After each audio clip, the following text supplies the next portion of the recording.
Talk Show. Yeah, it's the Daily Talk Show, episode 495. We're 5 away from the big 500, baby.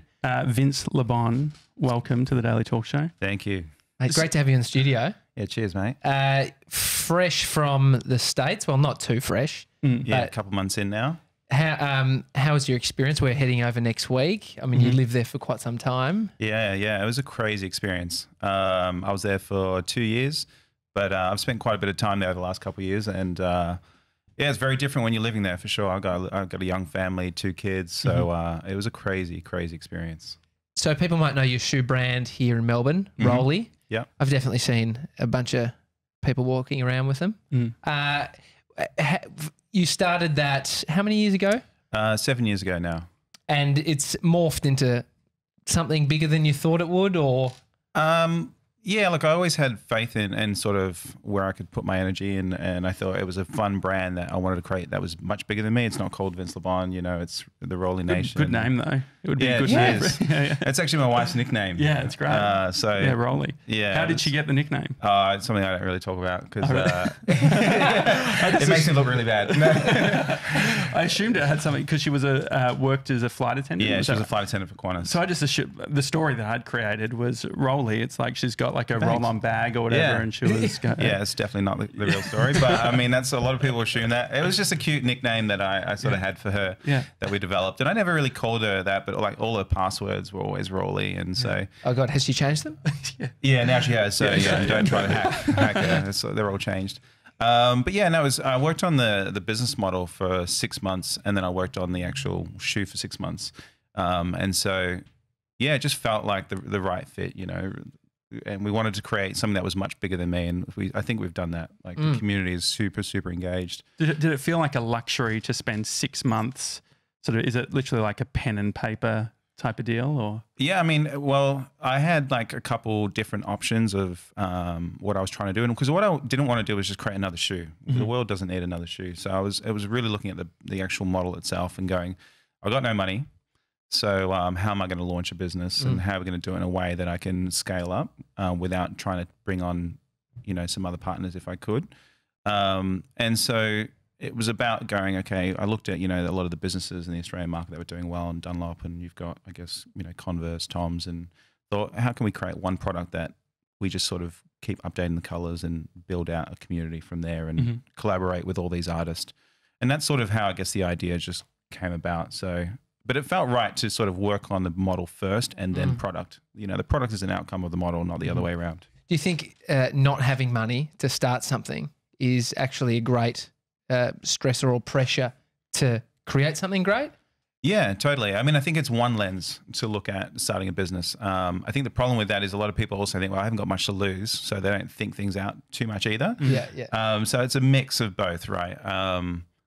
Yeah, I think what it does is it makes you really think about, shit, how can I make this work? How can I really, if I had lots of money, you just probably throw a lot at it and go, oh, well, that didn't quite work. And then you pivot. Whereas if you don't have money, you go, well, every dollar counts. So, you know, a lot of thought went into how we're going to make this work. And for me, I've been in the footwear business for 10 years at that point. So it was like, what happens if this doesn't work? How do I get rid of the inventory? And then how do I go back in? How much are you thinking about things like margins? I mean, because I had been in the business for a while, I knew commercially what the margin should sit at. So for me, that was like baseline. I didn't have to think about it. I knew that's what I had to hit. But what I did notice, like looking back, is you get what you focus on, right? So if you focus on building a business, it's very, very easy to build a business and not be profitable. Yeah. So in you know, my first wholesale account was the world's largest shoe store in Dubai. You know, I sold 500 pairs in less than 5 weeks at the South Melbourne market.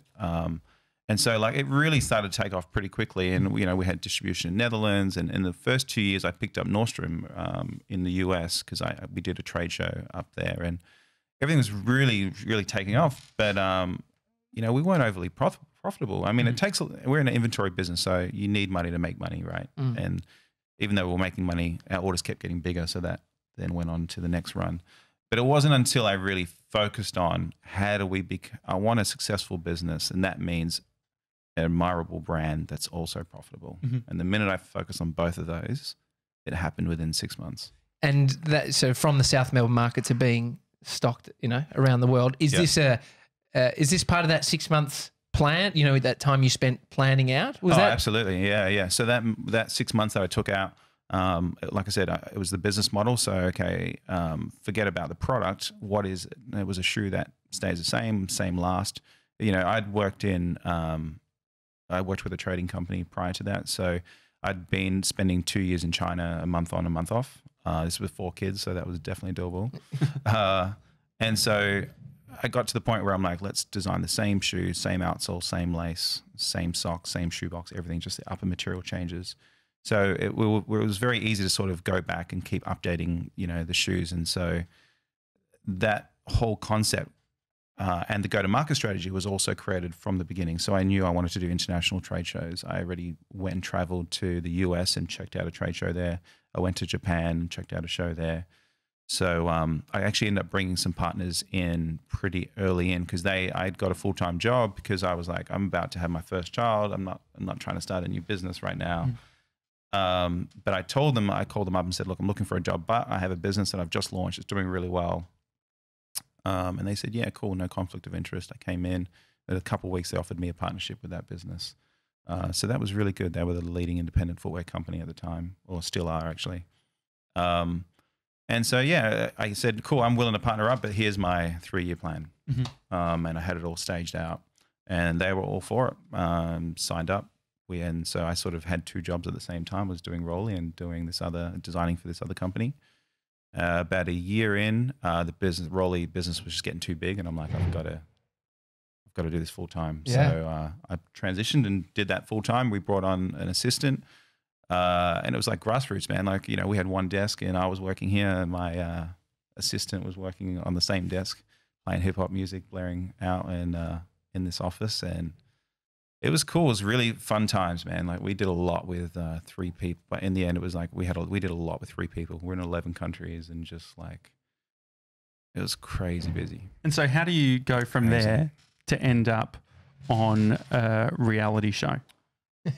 That's a good question. It wasn't Big Brother. Yeah. It was The Bachelor. It was Naked and Afraid, if anyone's seen it. It's bizarre, that show. It's a good show. So what happened is, I ended up buying out and exiting from that original partnership. Culturally, we just weren't aligned. I'm trying to build a brand. They were trying to sell shoes. So I bought them out. And then we went from, within a year, we basically tripled our business, right? We went from 3 people to 10 people, right? It was crazy. How did you manage, knowing when to bring on a staff member? Do you say, if we're getting X amount of revenue, we can afford one more and then one more, or how does that work? Yeah, a little bit like that. I mean, it was much easier in the early days. When you have no money, you make good decisions. Yeah. If you're able to sort of disconnect the emotional side.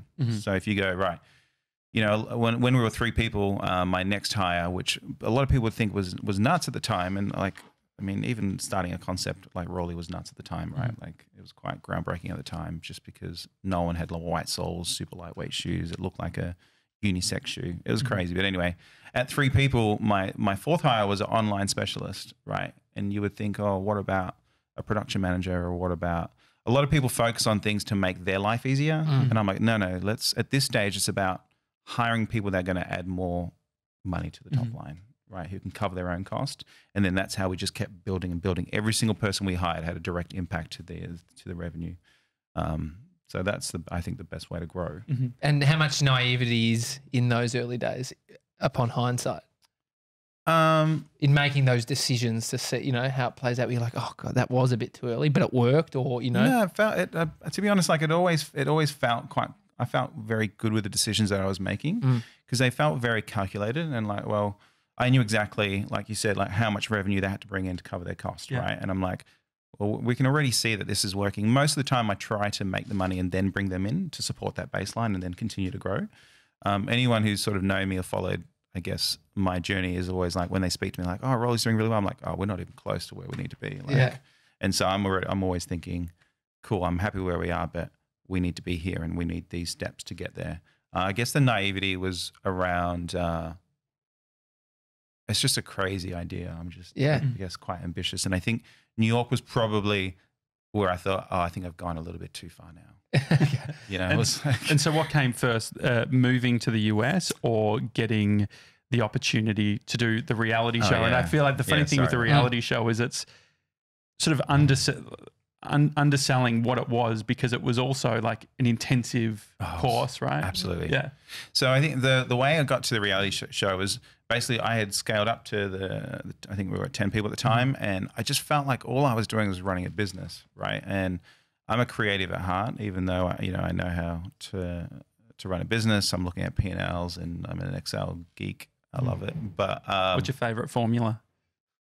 It's never just like, I love like just mixing all of them together. And I have this obsession with making everything dynamic. Yeah, so I don't like to go back to the same yeah. sheet. And it's like, no, I want it to link to the columns and not, you know. But you need Airtable. Airtable. I use Airtable. Oh, that is, yeah. Airtable's great. I had one issue with the dynamic thing when I was working in an office, and it was one of those shared spaces where there's like 4 creatives like, oh, we should all have an office together, which ended up being a little bit of a clusterfuck. But it just took not selecting like 5 cells to at the end of the year being like, oh guys, we're 10 grand. Oh, so you don't want to go too deep in the into the dynamic stuff. And so you're 10 people. Yep. You're spending a lot of time doing the profit and loss stuff. Yep. And I was just like, I needed to take a design sabbatical. Mm-hmm. I'm like, did that feel like a luxury at the time? No, like I said, I mean, I'm one of those guys that I feel pretty confident in my decisions, and that can work against me at times. But it's like, I was like, the business is not going to die if I'm not here for 2 weeks. And if it is going to die, then I've done a bad job with setting up my company, right? Like I believe in my team.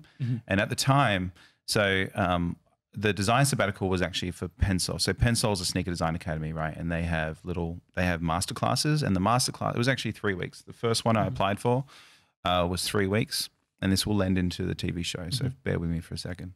So I was like, I need to take a break. I need to like have a design sabbatical. So I applied for, I can't even remember what the first class was, but anyway, I applied for one of the classes, and I did a dope sneaker design, and I got rejected. I was like, what? Yeah.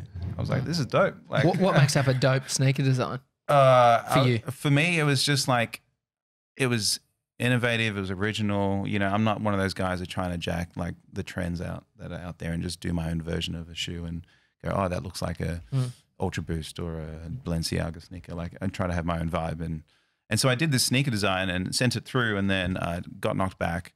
I actually got shortlisted, but then I got knocked back and said, oh, because they're very small. Like, you can get, I think, 12 people per class, and they have like, you know, thousands of people applying. And so I wrote to the main guy, Dwayne Edmonds, who's my mentor now, and was like, hey, just want to get some feedback. You know, he's like, oh, look, great design. Just, you know, it takes people 3 or 4 times sometimes, so just keep applying. I'm like, okay, cool.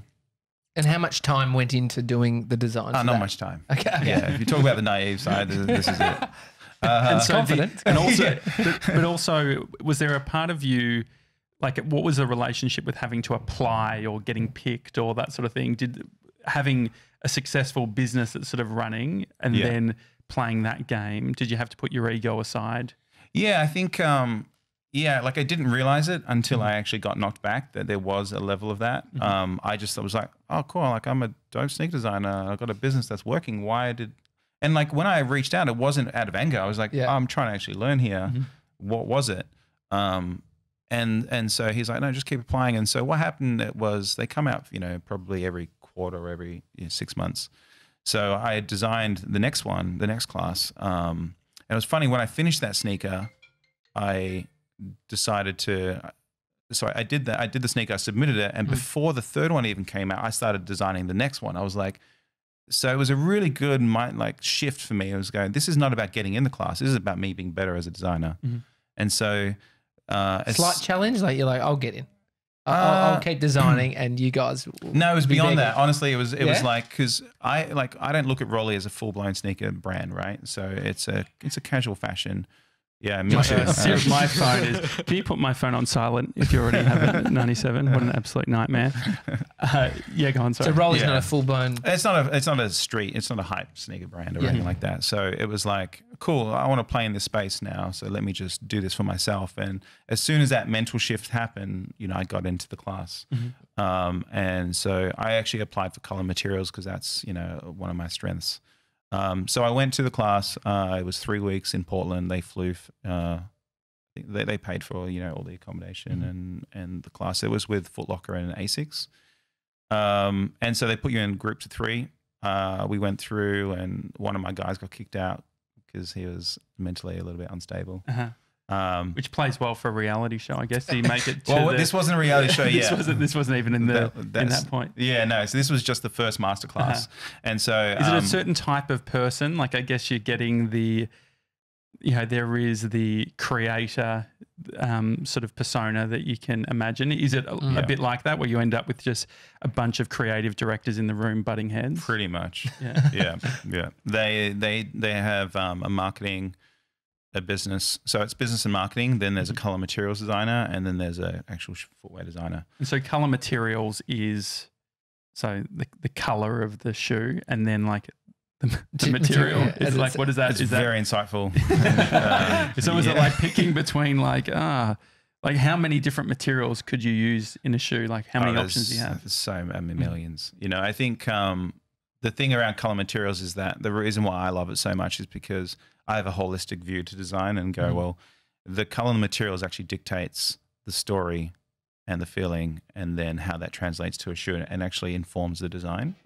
And so for me, I guess, I'm not just picking colors and materials. I'm like going, okay, what's, you know, working with, because I have the business experience and the footwear design and the color materials. I try to have a holistic view. And so that I think really worked, you know, in both. So I ended up winning the competition, even though we were one man down. I won the Asics and Footlocker.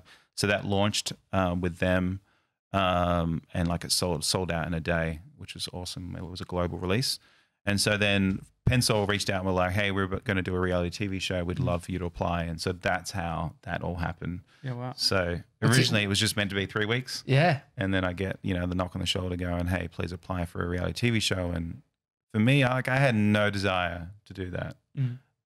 They're the best people for television, though. Yeah. It's like the people that... It's like Mr. 97. He doesn't like talking, so we give him a microphone. We make him talk, and he's great. Yeah, I think you should like set him up next time with a camera. What's the application process for a reality TV show? Intense. Crazy intense. Like... so it was called Lace Up. It was called Lace Up, the Ultimate Sneaker Design Challenge. And was it always a YouTube original, or was it made and then sold to YouTube? Yeah. It was so it was the guy who ran the whole project was the guy who did America's Next Top Model. Oh, cool. So he knew what he was doing. He's been running that ever since. And the word is that was meant to be sold to Fox, which would have been great for us. But then YouTube was trying to launch a YouTube Red channel and obviously paid more. And that was the start of the thing not really working, to be honest. You know, they poured a lot of money into it. And they had, you know, all the right people associated to it. You know, like they had crazy celebrities, and they had, you know, Adidas or Adidas really sort of back the whole thing. Is it because, like, I was reading the comments, and it's like the sneaker freaker community, a certain type, very sort of like, there's all these like status games that are playing, and it's just like people calling out, like, yeah, if I can get him behind everyone and all that sort of stuff. Were you used to that world? Had you experienced that? I mean, I wasn't so deep into the sneaker world until I started at Pensole. You know, I always appreciated sneakers. You know, the Jordans back in the day, that was like my first love for sneakers. And so, I mean, I had known a bit about it. I think the show, what they tried to do was go a little bit too wide. They tried to get everyone. Sure. And I think with the sneaker world, it's got to be super authentic, right? You've got to be super dialed in. And I don't think they sort of achieved that, and that's probably why it didn't work. So you got your, you know, the place where you feel most comfortable, I could imagine, designing and being your creative self, and then TV crew on top of that. What was the most confronting thing about having your space where you love and you can do your thing, and then that? It's super weird at first. Like, you know, there was 7 full-time cameras on you, manned cameras. There's hidden cameras everywhere, hidden mics everywhere. And then you've got people that they've been handpicked to mess with you, right? like I mean, they have talent. Like everyone there was like super talented. But I think the way that they put the groups together and the way that everything happens, you know, there's a lot that the show doesn't show you because they were trying to stay quite professional and give you the best leg up. But, you know, there's a lot of stuff that happened behind the doors. And do you think that because your group went on to win the competition, do you think that given how produced these things are, do you think that you guys were actually engineered to win all along? No, or was it something? Hell no. Yeah. Definitely not. And so from a narrative point of view, what were the different stories that they were focused? Like, what was the reality of what was happening, and what were some of the things that they would pick up? Yeah, so they tell stories within stories, and I think so there were two, you know, executive producers, right? There was Dwayne Edmonds, who's really focused on giving us the best chance at life in the creative space, and so, you know, he's an incredible guy, and I think he did a really good job in removing and making sure a lot of the bullshit didn't go through. You know, and then you have the executive producers on the other side who are like, we want entertainment. Yeah, more bullshit. And, more bullshit. Like, you know. Were there any like props or things that like scenarios they created? Who stole my scissors? Rick, the producer's nicked. Was there any of that sort of shit? No, it didn't feel. I mean, just I mean, it's an unscripted, scripted reality TV show. I mean, you know, you have to say things over and over again. Like we talk about TV magic because you've got to walk in the door 4 times. You know, you've got to have people saying certain things and making sure everyone's. And what happens is, I mean, over time, like we're trying to be creative, and you got cameras in your face, and like people just lose their mind. They're like, "Fuck it, I don't need to listen to you." Like, and then it becomes tension between the guys on the cast and the crew.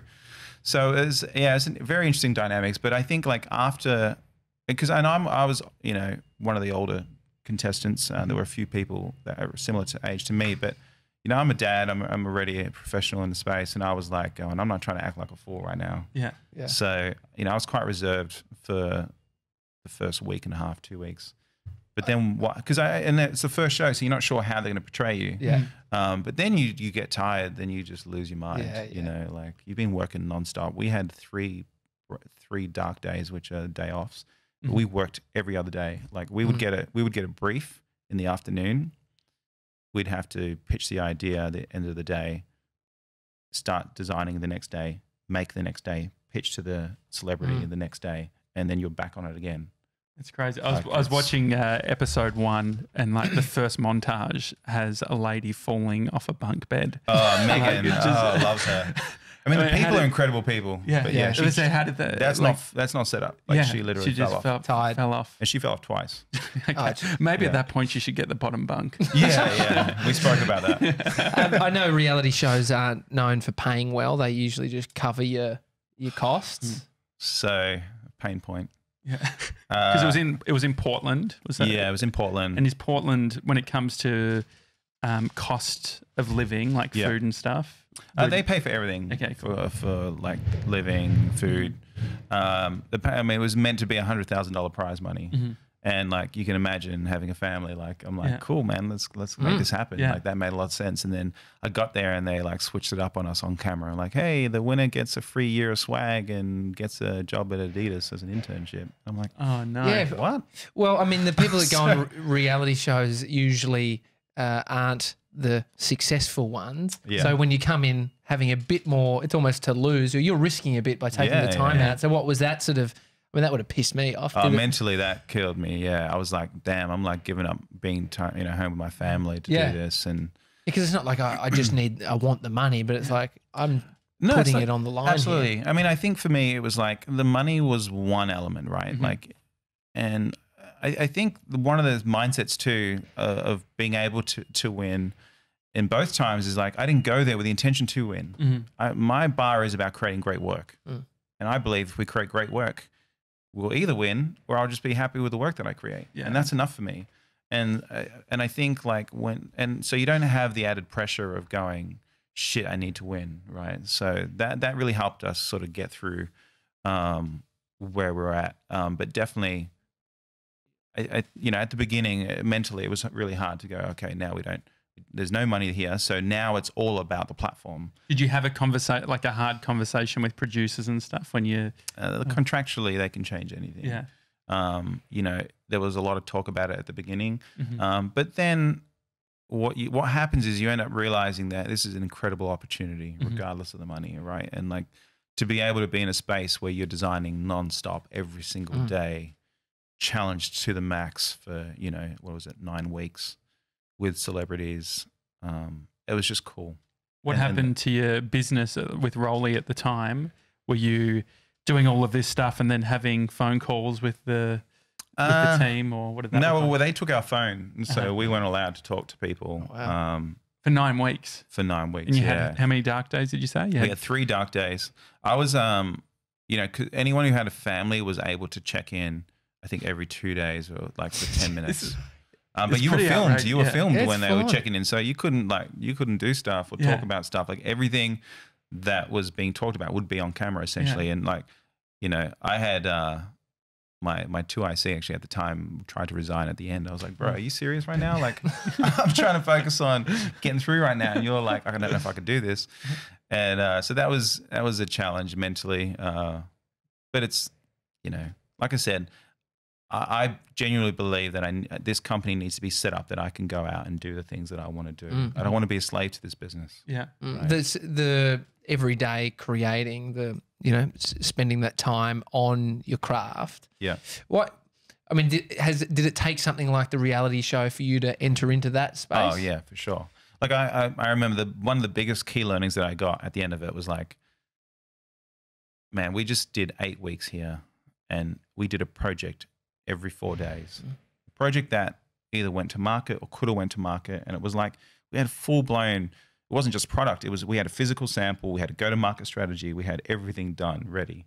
I was like, I could do this every single week.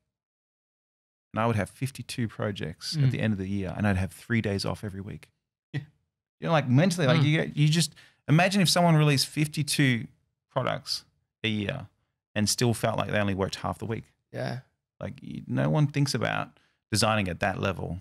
And so reflecting now that you're not in that sort of pressure cooker to being in the real world, what's the learning? Why don't we do it? Why don't you do that? Well, I mean, I've moved back, so I'm gearing up to sort of have little sprints where I do that. Definitely, like that's something that I've taken on board and go, cool, how do I bring that into my daily life? I think we just get so caught up in living, and like you get caught up with like just the regular day to day that it feels like everything's intense, but it's nothing like a controlled, focused, creative expression. Like, do you think I miss that? Is living important? Do you think? Yeah, of course. I mean, designing, you know, that's not everything. I think, like I love design, right?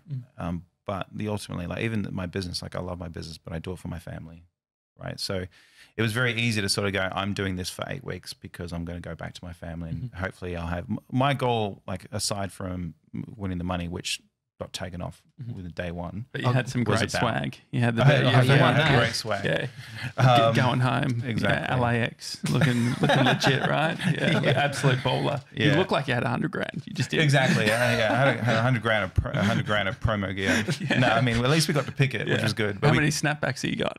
Oh my God. Yeah. I got one for every day.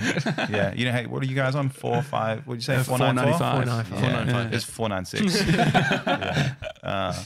So yeah, it was a lot of, but you know, and like at that point, so after the show had aired or filmed, I was like speaking to Dwayne, my mentor, and he was like, you know, if this show does really well, you know, you got to be ready and available to take all these interviews and opportunities that arise. So it was like, okay, that's where moving to the US was like, if I move to the US, if the show blows up, I could do all my interviews, I could build a platform and a profile, and then have Rollie take off in the US. That was the goal.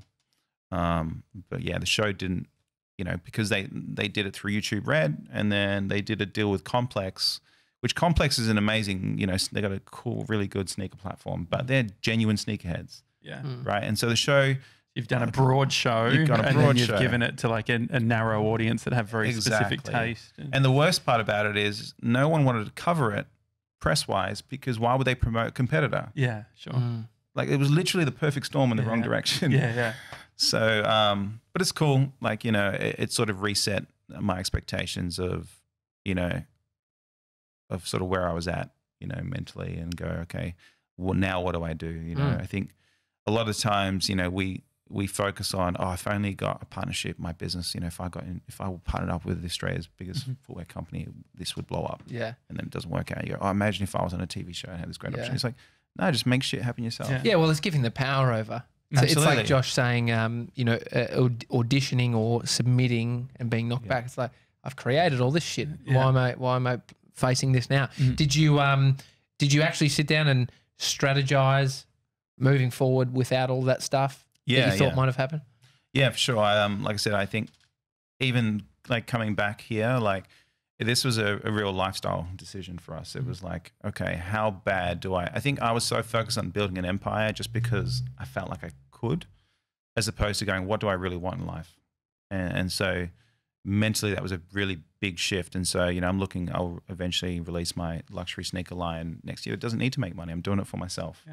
Right. And so just understanding what and why you're doing things, I think was really important. So, we came back, we bought a place in the country up in, it's near Dalesford. Great. And so like, I'm going to have a little sample design studio there. So, I'll go up there every week and just design shoes or just design stuff. What do you think of the story that a lot of Australians sort of spin around? If I was in the US, it'd be a completely different story. Mate, you can say it's our story. That's our story. It's like would be the biggest fucking thing if we weren't stuck in this shithole. We've got the fucking bins going out, and I guess it'd probably be louder in New York. Yeah, definitely. How did your experience challenge that story? Yeah, it challenged it real quick because when I first got there, Complex Con was on. Complex Con? No. It's like it's a big design, it's a big sneaker convention. So they have like limited drops. It's a big deal in the sneaker world. But that was like literally, I think the week I came, it was New York Fashion Week. So I was out nonstop for 2 weeks. My wife stayed with me, which was nice, but that stretched the relationship when we first got there. And then I went to Complex Con. I got invited there. Whereabouts is that? That's in it's in California. What is it? Long Beach. And so that was really cool. It was a really, really cool space. But when I was there, it was sort of we had everyone. It was the first time we all sort of got back together as a crew, and it was crazy to see it all sort of come together and go, and shit, is this really what I want to be a part of? And when I was there, I met Jerry Lorenzo, Ronnie Fay, and Virgil. So I met 3 of my idols in basically the first month or 2 of being there. And what I realized real quick was I didn't have the work to back what I was wanting, the space I was wanting to be in. So you go there and going, if I was only in the US, how incredible to be able to meet all these people. But you're like, I think it's much better to just create amazing work and have them come to you instead of trying to go there and sell yourself to them.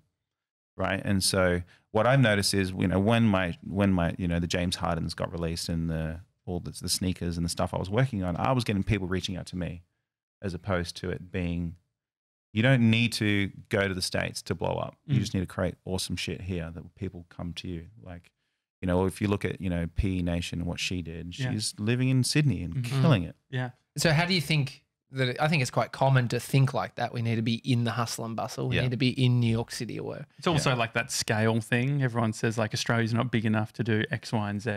But I'm not saying that not to focus on the international market, but you could do that from here. Yeah. That's the misconception. So when you live in New York, now that I've lived there, you get a real fresh perspective. Like I lived in Brooklyn, right? The idea of going to Manhattan was so painful. Really? Yeah, you'd organize all your meetings in one day. So you're like, cool, I'll be in Manhattan next week on Thursday. And I'd literally have 3-4 meetings on that one day because that's the only day I go into the city. Like you're like, dude, it's literally across the water. Yeah.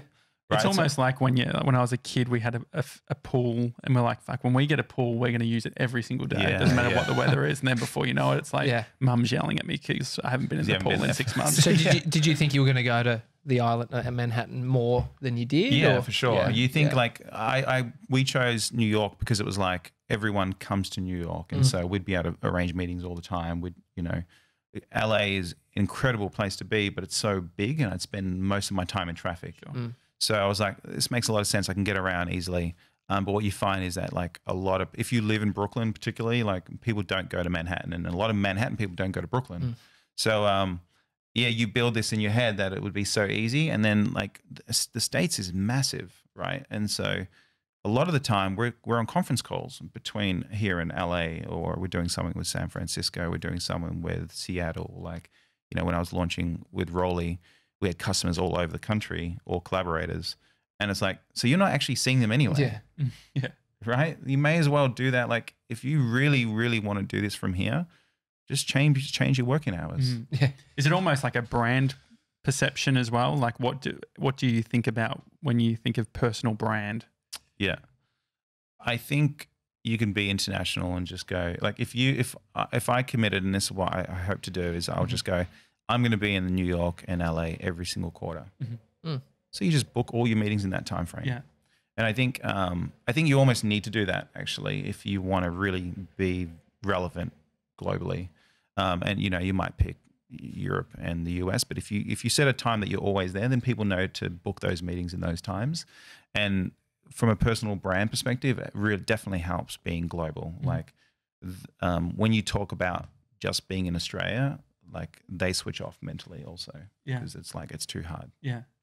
We had an experience where with LA, we decided to go down the route of getting media visas, which we straight away regretted because we had all this like, we had to go to the US consulate and all that sort of thing. It's a bloody process. Yeah, but I can only imagine the process that you went through with yours. What was that all like? Yeah, so I got a 01, which I love. You can say it. You're exceptionally talented. No, I don't like saying it, but it's like when I say it, I'm like, oh, it's so cool. Like alien with extraordinary talents. And I'm like, oh, really?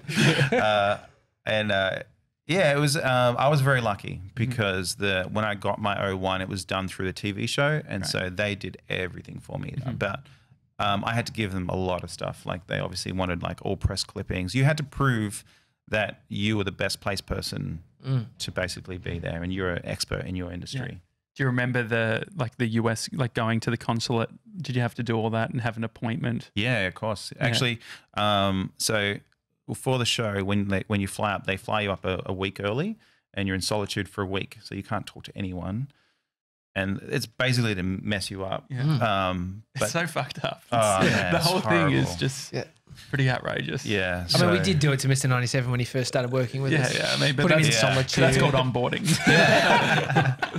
And so, so you got there a week. How long do you say? Well, I A was week? lucky. So it's normally everyone gets there a week early. I was the only one. I think it was me and one other person actually, where we had issues with our visa. Like everything was left sort of not to the last moment, but they make everything difficult. And so I got my visa after like going and doing 2 appointments, and it was painful. Like it really was. But I was lucky that they did most of it. Yeah.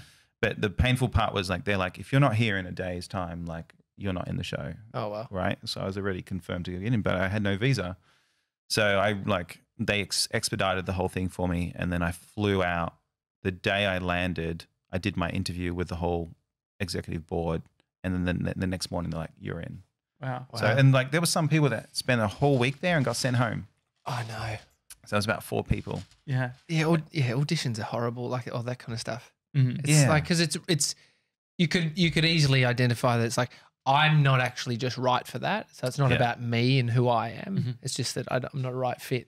Yeah. But you're also seeing the opportunities when you've got Dwayne saying like, man, you got to be ready for like, fucking brace yourself. Yeah. Yeah. But you don't know which way. Big. You don't know which way it's potentially then you mentally going to get go. ready, and they go, "You're going home." Yeah. Earlier you said the partnership you had when you had Rollie happening, but you're working with that other company, and you said they were selling shoes and I was trying to build a brand. Yeah.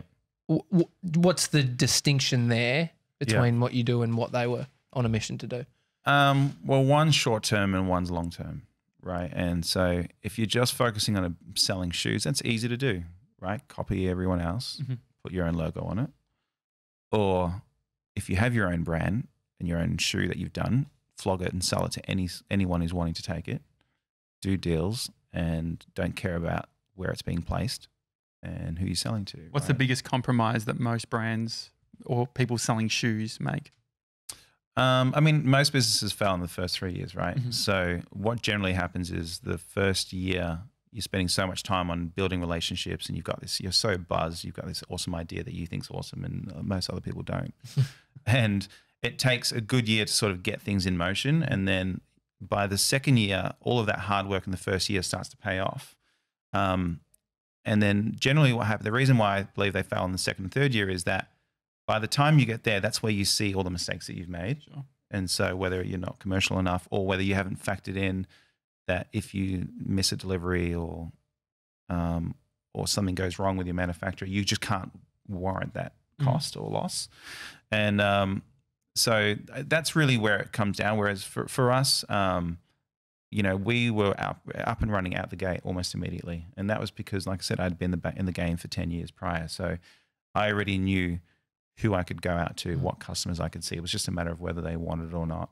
And with the guys that I was partnered up with, I just knew culturally it wasn't a good fit. So I was like, instead of using your sales team, I'm going to get my own sales team. And that was like, they're tough conversations to have with partners, to go, well, just because you have, you know, the ability to sell shoes, it's not the right people, or I'm not going to use your marketing team because they're not doing cool shit. So what's something outside of the selling of the shoes do you think is extremely important?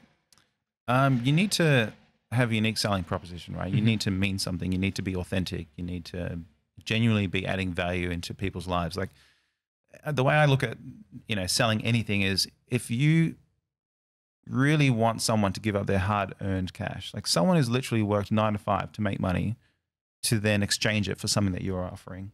So just add value to their life. Just focus on that. Stop focusing on yourself. Like, I hear so many people like pitching ideas to me, or, you know, wanting advice, and they're like, you know, I've got experience in this, and I've done this, and I've done that. I'm like, you're just talking about yourself. Like, what value are you adding to the people that you're wanting to take their money from? Like, I believe if you do the right thing and you have the right values and you're adding value to their life, they'll willingly want to spend the money and give it over and buy into it. You think it's something that needs to be known from day one, that value proposition, or is it something that you iterate on and actually evolve into?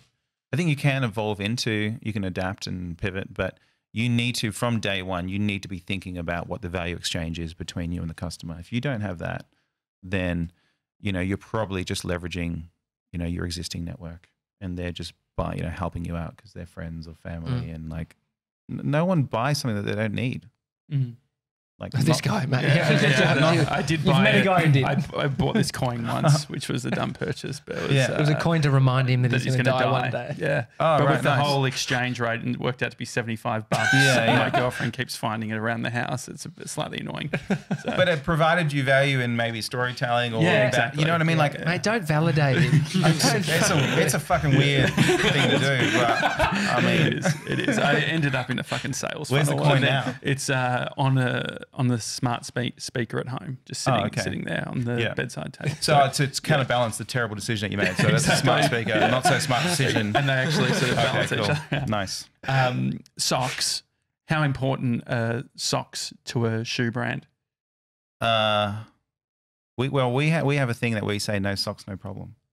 Okay, great. I like that. I think like I had, what were the shoes, 97, that I had, the woolen ones that I gave to you?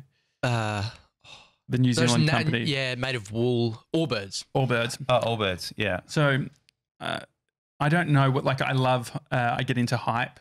Yep. I'm not cool enough to get into Supreme or like shit. Like, I don't have the street cred, but Allbirds was the perfect hype where it's like. So that's your bar. Like, that's as far as you go. Yeah, that's sort Allbirds, of like from if I think about it from a marketing point of view, it was playing into this sort of status of sort of San Francisco, Silicon Valley people wearing these things, and it was the New Zealand wool, and also it was this great story. Couldn't get them in Australia, so I did this fucking proxy shipping thing. So right.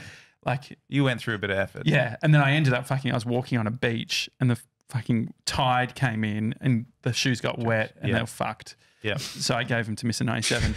But so that was is that what they were doing, using wool and all that sort of thing? Is that something that's super innovative, or is it innovation from a marketing perspective? Gimmick. Yeah, I'm going to go for more the second. I think Allbirds is a unique business. I think what they've done is incredible, right? So they've ticked every box, right? You know, they use an incredible avatar, or they did use an incredible agency, you know, Red Antler. They just create incredible experiences. They were like ticking the innovation box, ticking the price point, ticking the branding. Like, it feels very calculated. Whether I think they have longevity or not, you know, I'm yet to sort of be convinced. If they focus on material and product innovation, yeah, sure. But, you know, if you think about like what Tom's did, you know, if we're talking about shoes, I mean, Tom's was an incredible business model. Yeah. But the shoes don't stack up, right? And I think Allbirds, they feel incredible when you first put them on. Yeah. But they look like shit. Yeah. 3 months later, because they like lose their shape. They lose their shape. People see people sliding in them all the time. They don't come from a real shoe background. It's just, you know, material science and marketing. Yeah. But not trying to dog them. Like, they've done a really good job. I just find it interesting because they're people who have told the material story to the consumer. So I don't, like, you know, you buy normal runners or whatever, and there's not, outside of like, you know, growing up and you knew that if you had like the fucking gel at the bottom of the shoe that you're going to fucking jump higher. Yeah, right? Of course. And Pumps. so, Pumps. But it's funny because the reason why you bought it is probably the reason why most people buy them, right? Like, they're VC backed and they have so many celebrities, and it has a real like attitude attached to it. And so in Brooklyn, like, it's not the coolest shoe, but you have cool people wearing it. Yeah. So it's funny how they've been able to cut through. Is it a business play at brand, or is it a company just selling shoes? Are they? No, it's definitely a brand play. Yeah. Definitely a brand play. I think product alone, like if you just sold that product with no marketing, no storytelling, it definitely wouldn't be what it is today. Yeah, because you could imagine the different sort of, if that was, say, made by a farmer, like you could change the whole story, that you could imagine it being sold at some market type of deal. Absolutely. Yeah. It could be a Victorian market shoe, and you just wouldn't look twice at it. Yeah. Well, you look at all these Kickstarters that they conjure up an amazing story. Well, Allbirds, I think, started Kickstarter. Did they? Yeah, they did. Yeah. It's a great video too, their first video. They knew what they were doing. Yeah. And so the Kickstarter thing, crowdfunding, have you seen it work well within this industry? Totally. There's a few brands. There's a kid actually out of Pensole too that did one called, I think the brand was called Cody or something like that, or Cody. You know, he did a really good job too, you know, small infrastructure. And he made it work. He's launched his brand through that. I mean, Allbirds is a great example of it. I think, the crowdfunding, I don't know how much more legs it has. Like, it seems to be a bit dated now as a sort of go-to-market strategy. But if you've got a cool product, sure, why not? The Shoe Dog book has become a mainstream read. How is that story shaped, do you think, the industry, the public perception on what you do, and the interest factor of when you're, you know, at a family event, people asking you questions? Yeah, well, I've got 3 copies of that book. Yeah. They were all gifts. So I'm not really good at reading biographies. I'm more of a business book kind of guy. I'm very practical, and I've started reading it. It's a great book. I just struggle to get through books like that. I'd rather watch a video, you know, a movie. Give me 2 hours. And get on Audible. I listened to the audiobook. It was how good. Long is it? It must be like 14 hours or something. The thing is, with audiobooks, I put it on when I go to bed. So I end up missing huge chunks. I fall asleep. Right. There is that company that does the sort of, it's like they take the notes or the best bits. And so you can just listen to the best bits of it or something. I pay my best mate, he's obsessed with Blinklist, and I pay him out all the time because every time I see him, he's got like this whole cool news. He's read this book. I'm like, dude, did you take 15 minutes just to read the notes? And he's like, but it's good. He gets a lot out of it. I should do that. Yeah. What's the value in Melbourne coming back and being here for 3 months? Yeah. We have a big Melbourne audience.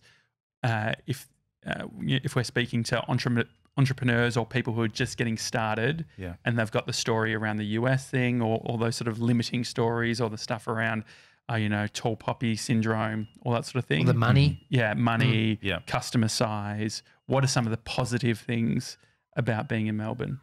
Look, I launched Rollie during a GFC, right? I did it with I didn't do my MBA.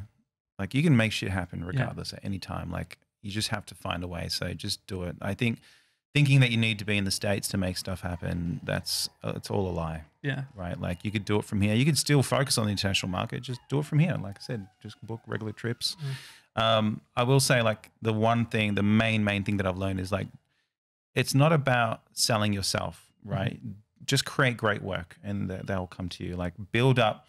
It's not about like what you think you're capable of doing in your head. It's actually what you're putting out into the world. And there's so many like people that I meet that are like, oh, you know, I've got all these cool sketches, but no, it's never been made into a shoe, or you've never brought it to the world. I think the confusing part is, right, it's like you see some cool designer on Instagram that has a shitload of followers. No business model or business skills behind it. And so we're sold on the entrepreneur who sells himself really well and we buy into him, but there's nothing behind it. Absolutely. Yeah. So how do you bring it into the real world? How do you have a more holistic view? And it's funny, like I had a successful brand. Rollie was doing really well. And it wasn't until when I started, I worked at the Adidas Brooklyn farm for 6 months, What is that? It's Adidas's like innovation creative center. Really cool. The guys from Nike that got sued, that went across to Adidas. Okay, run by them. So it's really cool. Like, we'd be in there and I'd rock up and, Alexander Wang's just sitting there sketching and you've got, T.I. and Beyonce's team coming in. And it was, you could get really caught up on the hype of it all, but I'm like, I don't want a photo with you. I want to design with you. I want to work with you. So for me, there was a lot of politics and it didn't really serve what I wanted out of it.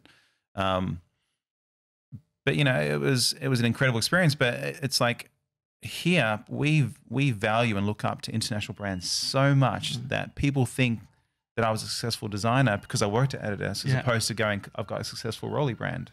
It's really funny. Like I'm making a shitload more money doing Rollie than working at Adidas, but that's what people value more. There's more social status in the attachment to the big brand. Well, Rode microphones, their logo, they have this sort of like weird sort of thing on the top of the O. Oh, it's just here, and like a cross through the O. And it's basically to make it seem like Scandinavian or like Euro, but they're a fucking Sydney-based company. Or the manufacturing. Oh, really? Wow. It's one of the greatest Australian brands, has gone international. Yeah. And they've like innovation. They like buy the manufacturing gear and do like most of the manufacturing in Sydney and stuff. But that is such a clear example.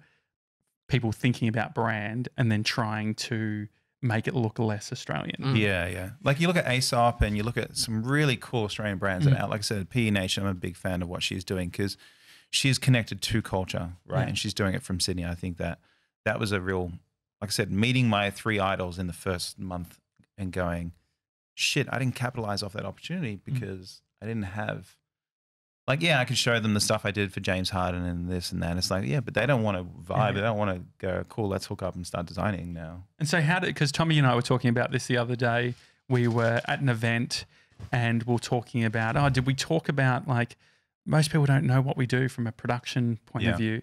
And we were debating on the difference between saying it and having to say, we do this thing versus being noisy enough through just the product itself. Exactly. That we don't need to do any of the talking. Yeah. Do you think was that a shift? Was there a because I know, having been to conferences and stuff in the US, being at South by and all that sort of thing, there is that style of person, especially like you look at Gary Vee and sort of the tribe that he has, and it's like Q&A session and people like doing their pitch, like everyone's told that they need their elevator pitch. Yeah. What is the reframing to the elevator pitch based on that idea that it's not about necessarily saying what you do? I think the elevator pitch becomes your work, right? And so if you just keep putting work out there, then you're selling yourself through that medium, as opposed to, we had a pitch from a design agency a couple of weeks ago who were trying to do our marketing strategy. And it was like, we do UX, we do center design, we do this. And it was like, none of your slides show me that you do that. Right? Whereas the next pitch that we worked with the agency, everything they didn't say they had to do these certain things, but you already knew they do it because they're presenting it. And so I think that's sort of more of the mindset. Like, instead of me saying I'm able to do a luxury sneaker line, just make one. Is there certain redundant language? So for instance, within the video production space, saying high quality video doesn't mean anything because everyone, like the shittest video production company, will say that they're high quality. Yeah. Are there certain phrases like that within the sneaker space, like comfort, or like are there certain words that are just universal that you don't sell on? Yeah, I think like I said, the sneaker world and the shoe world are very, very different things. I think the sneaker world is a little bit like if you're a self-proclaimed sneakerhead, you're not part of the culture. Sure. Like nobody wanted to be hipsters. called a hipster. When you are. So just one day you wake up and you have a beard with a very big. But I love pushing. I am one of the people who says I'm a hipster, being sort of a bit ironic. Yeah. But yesterday I went to Red Sparrow, the pizza place on Smith Street. It's like all vegan. I'm trying vegetarian because I watched a documentary. Yes, I did watch that. Listen to that episode. I'm a vegetarian, so I empathised with you. Perfect. Yeah, so I watched that. So I went to Red Sparrow. It's all vegan, so I'm all hipster and shit. But then I said, "Can I have a Diet Coke, please?" And the guy comes down to my level and he says, "We don't sell anything that you can buy at Coles." Yeah. Wow. Which I was like, "Fuck!" And then so he had like this fucking cola. So I had that, but it was like $12. Yeah, and $7. But then I was trying to, but it was the Cappy brand. Oh yeah. And I was fucking sure that you could get Cappy on Coles. So I'm trying to find Coles online Cappy. So were you actually going to just show to put it in his face? Yeah, exactly. But then every time I clicked through to Coles online, it was like not showing up. So I think they only did the sparkling water. Yeah, I've not seen the cola. Cappy sparkling water. Yeah, but I mean, what do you like with all the different like the sneakerhead? I mean, do you say you're vegan or veggie? No, I'm definitely vegetarian. I'm not vegan. Yeah, sure. Yeah. My wife's vegan, but she hates being called vegan. Oh, really? She says, she has a plant diet. What is it? Plant-based Plant-based. diet. Yeah, because she wears leather products, and so I get it. Sure. It's funny because like vegetarians and vegans, they most of them are doing it for. I mean, they're either doing it for animal cruelty, but a lot of them are doing it for like to have a better world in the environment. But they harp on people that are trying. Yeah, like they make you. If you're like I'm vegetarian and you ate meat like once. And like, I thought you were vegetarian, and like, hey, it's like, dude, settle down. Yeah, like I'm on your side. Not that I eat meat now, but I remember during the transition, it was hard because you end up getting shitted on by everyone. Yeah. The meat people are like, oh, why are you doing that? You changed. I used to be a fried chicken, hot dog, burger kind of guy. And so what do you eat now? Because I'm at the state, I weighed myself, and I'm fucking on the edge of giving this shit up because I'm like, probably put on a kilo. Maybe, but I'm thinking that maybe it's because of all the bread that I've been eating. What do you? That's surprising. I mean, your legs look really like. I think it's normally it actually happens. I think must with be the overweight. stairs on the way here. No, I find that fat people tend to have really lean legs because it's like they're doing a leg day every day. Right. Seriously, Yeah. But so what do you eat? So I wouldn't be vegetarian if it wasn't for my wife. My wife's an awesome cook. She never used to be. The States made her an awesome cook. Oh, like really? the food there, it's very hard to live on that food if you're not from there. Like Salty and everything Aussie. feels like over processed and hormones and everything. Like it's crazy. Yeah, pancakes have to come with eggs. Yeah. We think we're so cool when we go there because we always go to Chipotle, which is just so owned by bogan. McDonald's. Is it? Yeah. Oh wow. Yeah. And So so it's cool when you find that out, but it's still great actually. It's a still good product. Like they don't skimp on the guac or anything. So Absolutely. what do you eat then? So I eat so let me be clear. I'm vegetarian. I'm not necessarily healthy vegetarian, right? Like I don't do it for that reason. Yeah. So I have like buttermilk, oyster mushrooms, and I had I went to the Market Lane and got that mushroom burger the other day that everyone's been raving about. That's really good. But I eat like lentils, black beans. I feel like black beans. Absolutely. Like I love Mexican food. Mexican's great if you're vegetarian. It's like one of the best. I used to when we were in the States. The Israeli food is incredible. So that's where I like falafel and eggplant. Great. I love eggplant. Hummus. Yeah. Hummus. Oh, yeah. And so if the old me had listened to this now, I'd be like, this guy's So I know how I'm coming across right now. How long has it been? 2 years. Okay. And, do you feel better? Oh, absolutely. Yeah. And I actually don't like talking about it too much because I don't like to be a preacher. Yeah. Well, everyone's on their own journey. Yeah, absolutely. And so I don't judge anyone that's not, I'm not that kind of guy. Have you had your blood work done? Yeah, that's where I actually really saw a huge impact. To what specifically? Well, yeah, I mean, running a business, there's a lot of stress that comes with that, and the stress shows up in your blood. You may not see it, cortisol levels, but it throws everything off, and so all the inflammation on the inside. Like when I went to a vegan or vegetarian, I'm predominantly. I mean, I eat a lot of vegan food to be honest with you, but I'm vegetarian. I had huge improvements in energy, predominantly energy, and just like not feeling so full. Like, you know, when you're eating meat, you just, you know, like when you finish lunch, how many times have you gone, I want to like sleep? Yeah, sure. That doesn't happen when you're vegetarian. That's why you have right? the couch here. Yeah. But yeah, I also feel that there's so many different things you can do nowadays. And so I do this like weird combo of all of them. So I'm like high carb keto with a bit of intermittent fasting. It's like the fucking absolute nightmare. Yeah. It's like, okay, today I'm just going to eat fats, but I've never done it to a longer period of time. Are you doing it by yourself? So my girlfriend was doing Veggie because we're coming on 2 weeks of the Veggie thing, and she was in Sydney yesterday, and she said, I slipped up and had a steak. Wow. So I mean, that's like on the high end. Yeah. Bit it on the way down. And so like I've been pretty good. Like Tommy for Fat Fridays brought all these fucking things which we thought you would think a vegetarian. Yeah. I looked up like what do people think are vegetarian but aren't. Yeah. Yeah. And so so there's it's like a like- pumpkin soup that has chicken stock in it, or there's Oh yeah. his like favourite lollies, lollies that natural have confectionery, gelatin in yeah. it. Well, yeah, gelatin comes from like, the animal Yeah. bone's crazy, right? Yeah. Yeah, I mean, this what I like about I'm not even doing it, but what I like about it is it's sustainable. It's not a fad diet. It's a lifestyle change that you can do, and it just rules out a bunch of stuff. Yeah. So it's just clear rules. Don't Do eat you that. eat much soy that. product? No, not too much. See, that's what I'm trying to avoid. Yeah. And then at the pizza place, my mate was saying, "Oh, it's like," I'm like, "Oh, what's the fucking pepperoni?" Like they say, it's a pepperoni pizza. Yeah. And they actually say like salami, or they say bacon. Like they don't actually tell you what it is. Yeah. Yeah. And he's like, "Oh, it's not like the early 2000s like faux hot dog or whatever." Right. But then I was eating the pepperoni. I'm like, I just want to know. He keeps saying it's plant based. It's plant based. I'm like, That doesn't okay. mean it's healthy. Yeah, yet. and so I'm like, does that mean plant based? Are we talking like if they've done something with eggplant to make it taste like pepperoni? I'm on board. But they were like, oh no, it's like soy protein sort of thing. Salt. And I don't like. I don't want that sort of shit.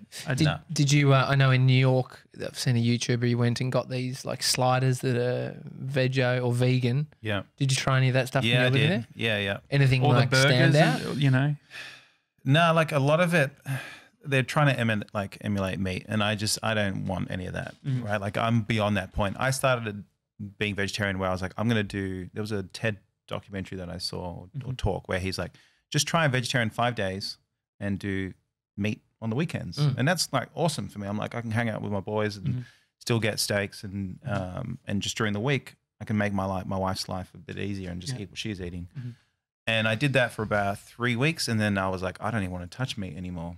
Yeah. And so then I became pescatarian for like a month, and then it just gets worse and worse. Like everything all of a sudden, like once you stop eating meat, you're like, oh well, now seafood tastes like meat, and then you're like, now cheese tastes like I'm sucking off a cow's tit. You know, it's like it just gets worse and worse. It's so funny, and because I start to relate to people because we've had a few people troll me about not having a keep cup and using like and I get it, but I get it even more now at how these little things, dumb things, can be triggering. Or you know, you're fucking going through an Insta story and then you like this week, like you see fried chicken, you're like, yucky. You know, you're fucking moving forward. It's like how like But I do love a good bandwagon. So but I've been doing it for 2 weeks. I haven't slipped or anything. You got to get through it took like 3 months. Once I hit that 3 month mark, I was like I don't look at any of the meat products now and go, I want to eat that. Like I truly don't. How about sugar? Because this is the thing I said to a friend, her father-in-law is like really lean, older guy, and he sort of fluctuates weight, but he's veggie. And I'm like, what does he eat when he's really lean? Yeah. And she's like, vegetables, like salad, no sugar. Like I was like, very fucking. Have no you actually bread. cooked a meal since you've been a vegetarian? Yeah. Because he doesn't cook a I lot. had I had the mango the other day, No, but that's have not you really cooked- cooking a meal. no. But that was a whole food. But no, I had no. Yeah, I think that's important. Just getting into cooking shit, like it's actually the most easy thing to vegetarian. Cut some vegetables, put them in a pan. What about sear it like with some I was oil. thinking like an Uber Eats for veggies or something. Yeah, Like, that'd so- be good. Yeah, because Like then you could, specific, so you're not trying to guess. You're not playing. But There's in no the States, guesswork. they had a section where it was like vegetarian, and there's like an app called Happy Cow, which shows you like all the oh, that's good. Well, I think But you- my wife's got a Instagram page called Food Thy Medicine, which is all vegetarian and vegan based foods, and she puts like the recipe there. How long has she So- been vegan/veggie for? Probably 4 years now. So like when she's like, "What do you want for dinner?" Like I'll go to Instagram. Like I want that one. It's like Uber Eats. Yeah, for me it is. Yeah, I'm like, they're not charging me that delivery charge. Like, no, well, I don't know if they have had it in the US, but they've got a free delivery carousel now on Uber Eats. oh, cool. So it's like I start preparing lunch at 11:30, Right. and every 4 minutes it updates with different options that you can like for free delivery. Yeah. So that's what I've been That's awesome. been doing a little It's bit. wasting a lot of time here at the office. I know you're releasing a range of vegan rollies in the next couple of weeks. Yep. What's inspired by your wife? Is it something you've been wanting to do for a while? Yeah, I think I don't like to do Me Too's. Like, when Tom's came out, I had so many people hit me up and like, can you just like, this is doing really well. Can you do a charity and like, just ride this trend? I'm like, no. The shoe for shoe. The shoe for shoe or give away 10% to a charity. I just don't like doing that. I'm like, how do we own that space? How do we do it so it feels Rollie? And if anyone saw we did a collaboration with the McGrath Foundation, and like we had a shoe where we had different types of women's breasts on there. It was called the Titty Committee shoe. It got a lot of press, and that just felt genuine, right? And it was connected to breast cancer, and we created a platform where women can tell their stories, and it felt very authentic. And so with vegan, now that it's a trend, I'm very careful in how we play in that space. And when I was at Pensole and working with Adidas and some of the brands that I've worked with, I've got great connections with some like leading vendors. And so we're using a material called Clarino, which is the same material used in Stella McCartney's like $1,000 shoes. And so it just felt like cool. It's not a compromise. It actually, if anything, it may even be better than leather. It's 4 times stronger. It's breathable. Yeah. You want to do it right. You don't want to do it as a reaction. Exactly. Yeah. What about people who are wanting to get started, absolutely no network, and they're on Alibaba and they're thinking of doing an order of 200 shoes? Yeah. Like I would say run. Yeah. Well, yeah. What's the? I mean, how do you get into this game? You're living in the burbs. You have no connection. Yeah. Starting at Alibaba and doing that, I think you're going to learn the hard way. Like I said, I'd been in the business for 10 years before launching my brand, so I'd recommend that. I'd recommend working for someone, learning the ropes, adding as much value as you can to that business, and then starting your own. I think a lot of people come into businesses and go, oh, I'm only going to do this so I can launch my own brand. And they think about like stealing information and instead of going, how do I provide value to that business? Because then you get exposed to a lot more and then ultimately everybody wins, right? Do you think that's, how old are you? 36. 36. Do you think that's a product of today's environment, younger people who hear the words of, passive income?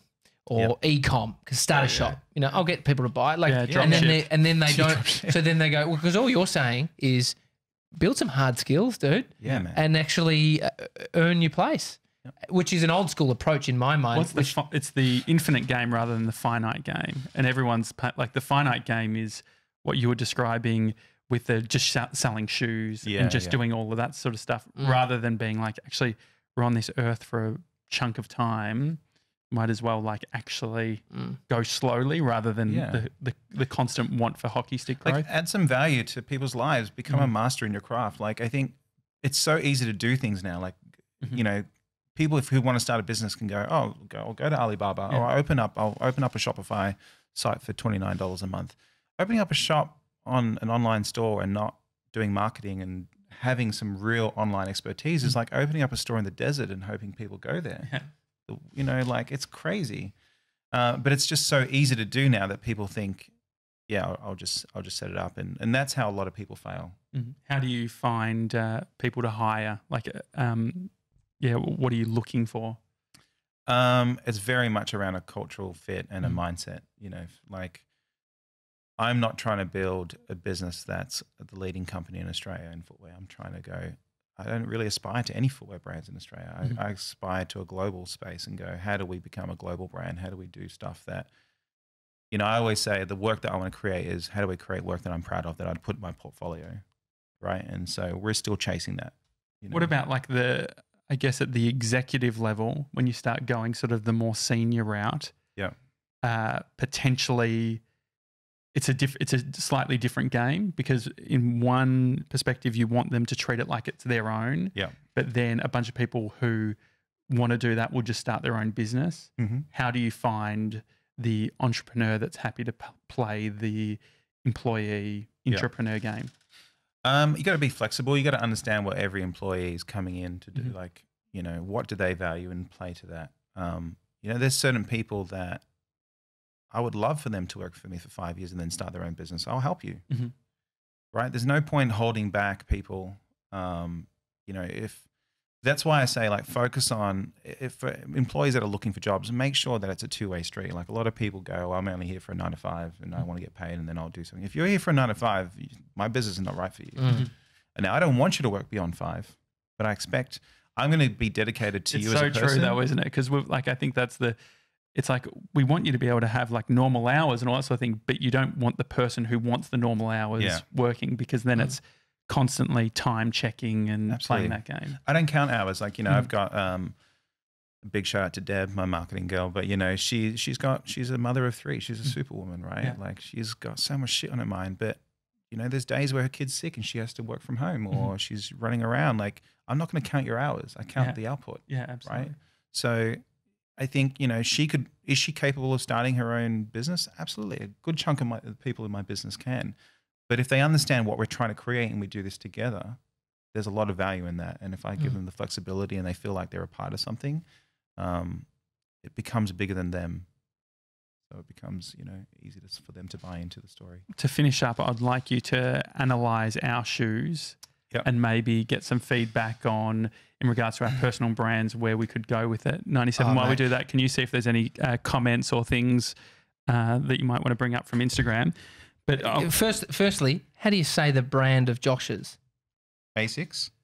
Yeah, Asics. That's. I've been saying it wrong all my life. I appreciate that you did a bit of bogan translation before with Adidas. Yeah. But it is Asics, is it? I mean, I trust you over myself, but I've just been saying. I mean, so I think Asics. In the States, I think it's. I mean, this is the company that I worked with. This is the first shoe that we released. Really cool crew, actually. And so I always say Asics. And then I've got Adidas over here. Okay. You got Adidas. Yeah, I like that you're repping the international. Yeah. Well, it's only Americans say Adidas. It really is Adidas. Yeah, absolute he's an absolute tryhard. All day I dream about sex. And so in regards to, the reason I got this shoe was because I had I still have 2 herniated discs. Okay. I want something comfortable that I can walk. I like walk to and from the office every day. Yeah. And so this is basically like a shoe that people would potentially use if they were running a marathon. Yeah, it looks like you've gone for comfort. Yeah, 100%. A lot of comfort. How many? You've actually got one pair of shoes, and that's it. Yeah. So the thing is, like, as in your entire collection. I have one pair. I went to a party that was white only. Like, you had to wear white. Like, it was actually dumb because it was lawn bowls without shoes. Oh, so you bought the white shoes. But I think I overbaked it, and I bought these Vans or whatever. Anyway, so they're all clean, but I wear them for one day and I feel like my fucking knee's about to dislocate. So what if I was wanting to look a little cooler, obviously I wouldn't wear the running shorts, but I'm trying to complete the look. What sort of shoe for comfort plus style should I go? Well, I mean, that sounds like a plug, because I mean, I'm going to plug my own brand, Rollie. But I mean, I could make you a custom pair of whites. But do you have? Well, because what I'm curious about, because I've tried like remember like Dunlop volleys. Dunlop volleys, yeah. Used to be like in school, that was the sort of the thing. Of course. But they would fuck my back because they've got no support on the. And so your shoe is light. Yeah. Good for like travel. Do you have to compromise? Are there certain people where it's like, actually, you need fucking orthotics if you're going to use it, or what's the deal? No, I mean, we have removable socks, so you can put orthotics in there. Okay. I mean, our men's games has been weak, to be honest. So we're actually relaunching men's properly. Okay. It'll probably launch around April. Okay. Well, only if it's vegan. For me. Vegetarian range? Vegetarian range, yeah. It's exactly the same. Yeah, exactly. It just has a different sock. Yeah. But I can go into Red Sparrow and look like a boss. So I reckon I've got 3 pairs of shoes in total. Really? Josh's mate, you got 2. How many pairs of shoes do you actually have at your house? I mean, he was paid in shoes. I was paid, let's keep that in mind. Yeah. I've easily got 150 pairs. Really? Where are they? Like I said, I've got a country house. So, Okay, yeah. That's why you bought them. Yeah, and I gift some to my family. You've got to dial in your insurance and shit for all of that because it fucking burns down. Absolutely. I've got my heat. So I've got I don't know, maybe 20, 30 shoes on the rotation that are like special occasion shoes. Yeah. And then I've got my beaters, and then I've got sort of just stuff that I collect. Yeah. And what do you think of Kanye's range that he did? That he does. You mean Yeezys? The Yeezys. Yeah, I mean, I think the first ones, or the 350s, and he's done a great job. I mean, Boost is an incredible technology, right? And I think you're wearing Boost right now. So what is that technology? Boost is this midsole. I mean, it's so comfortable. Yeah, real comfy. Yeah. So I think he nailed it. I think he's got to do something new soon because we haven't seen anything lately. He's just been dropping the same shoe in different colorways for probably 2 years now. But yeah, he's legit. I mean, he won Shoe of the Year a couple of years back. It's an incredible shoe. Why aren't there good stylish shoes in 2E? What's 2E? Wide. So I feel like the other thing is I'm like, guys, I got a Footlocker. I'm like, what have you got in 2E? Well, and I've got Josh. I got the fucking Asics for marathon. Yeah. We got the sketches up there with the wide flipper foot. I didn't know like the what do you call it? Like the negative connotations of sketches until I went to the US and they do like buy one get 50% off, and so I went to the States with my mate Nason, who's not that, he wears polo shirts every day, and he's like, man, get on, these are the.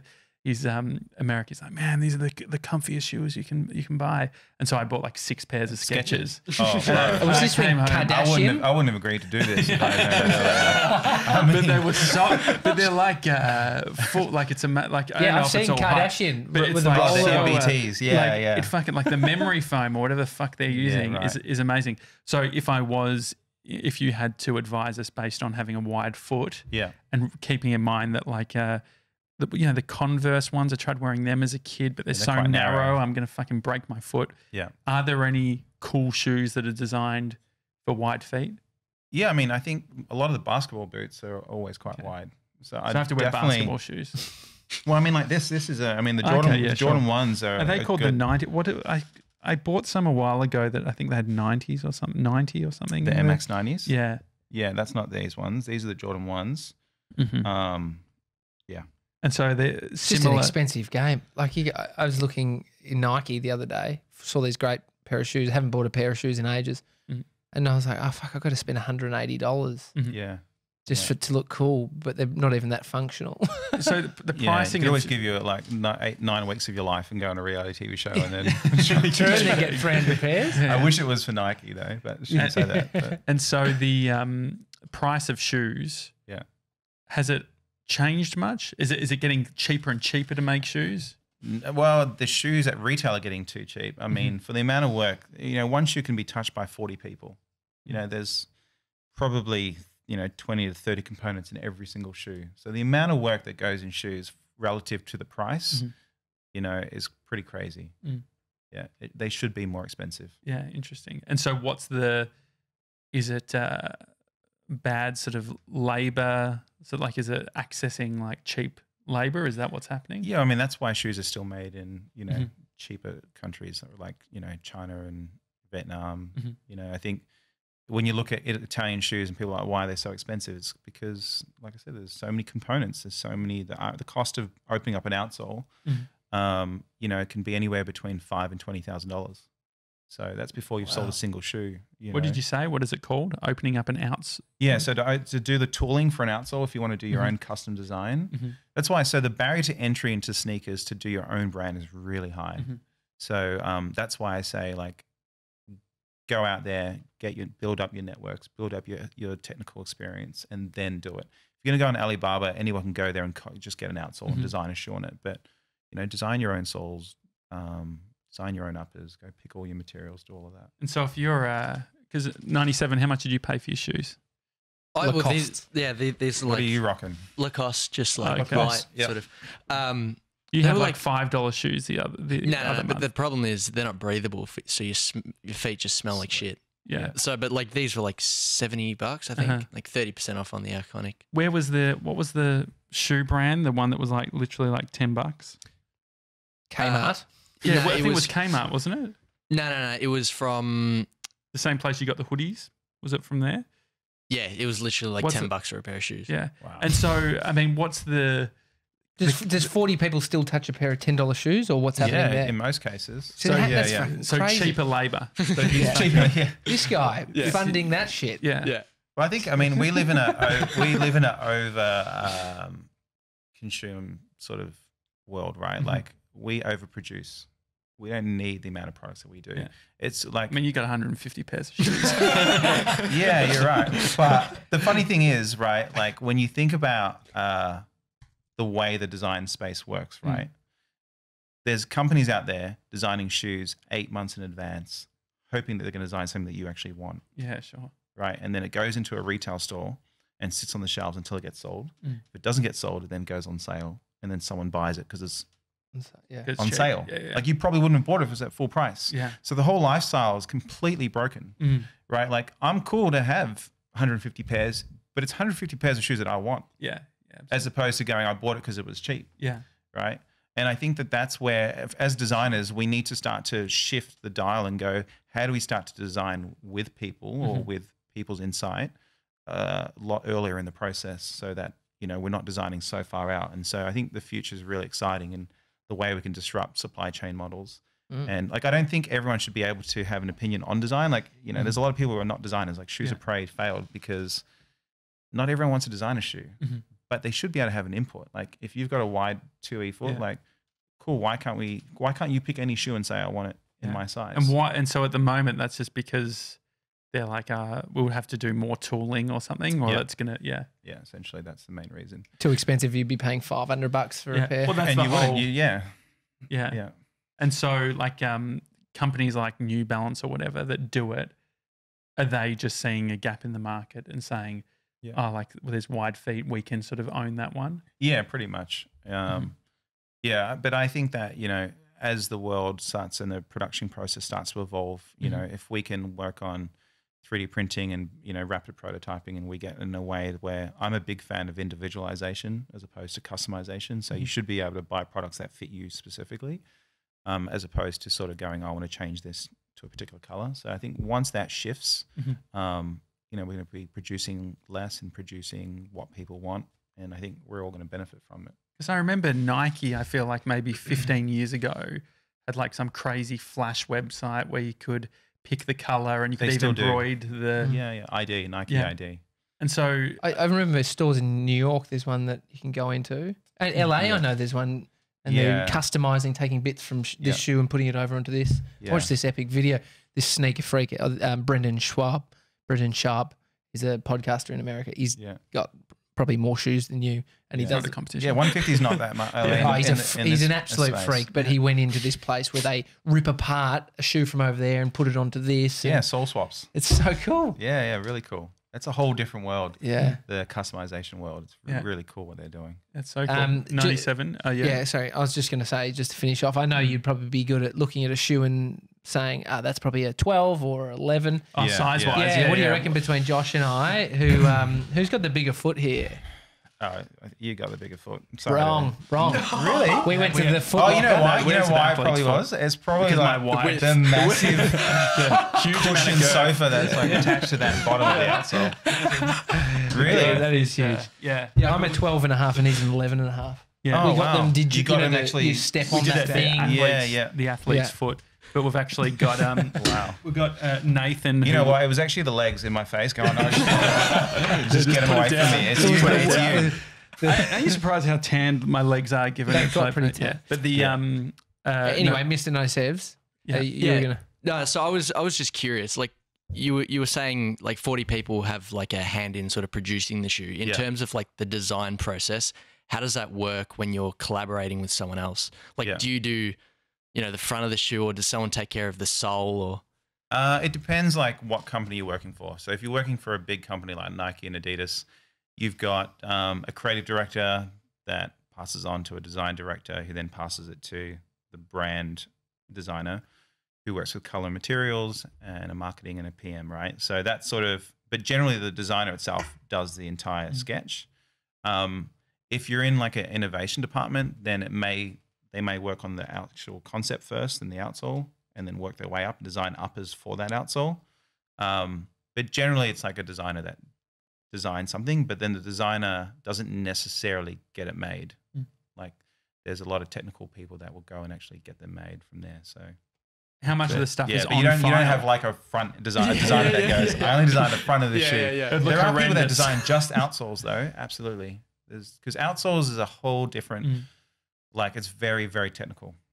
So do you just end up with like these brands, do they just have libraries of all the different bits so they can say, let's take the outer sole of this 2007 thing that we did and then put fucking mesh on the top or some shit? And then I mean, the most important part of a shoe is what they call the last. So if you've gone to a vintage store and you see those wooden things, like the whole shoe's built around that. So like when I was at Adidas, they had like 6 lasts that we built off essentially. The whole entire collection is built off 6 lasts. So they need a wider one, is what you're saying, for the 2E. Yeah, so I would need to slide in. A full log. It's like get the a push log of from like your the fat mannequin sort of thing. Different options. Vince, mate, thank you for coming on the show. It'll be good to get you back in 6 months and get an update on how things are all tracking. Yeah, cool. In winter when you're wearing pants. Yeah, exactly. You should see I've only got one pair of jeans. Don't give him the excuse. I'm wearing pants today. You're wearing pants. Mr. 97's wearing pants. How do you find the temperature in the room, by the way? Very good. I was looking for the Nest, the little device, because it's on point. It's good. No, we appreciate you thought we had a Nest. Very high tech from Silicon Valley over here. Wearing his Allbirds. Definitely. Yeah, and it always has to be cooler wearing Allbirds. Anyway, it's a Daily Talk Show. If you've enjoyed the show, leave a review on Apple Podcasts. You can email us, hi@thedailytalkshow.com. Otherwise, have a good one. Catch you tomorrow.